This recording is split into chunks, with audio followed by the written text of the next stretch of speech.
Magluto tayo guys ng paksiw na tulingan. Ayan. Nilagay ko lang muna yung ating tulingan sa aking lutuan. Sa kawali or kasirola. Nilagay ko lang siya isa-isa at nilagyan ko siya ng paminta. At isinunod ko na syempre yung ating sibuyas at yung ating bawang.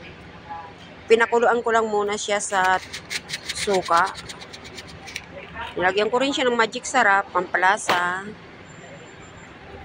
At syempre, suka na ang aking isinunod. At isinalang na natin siya sa apoy.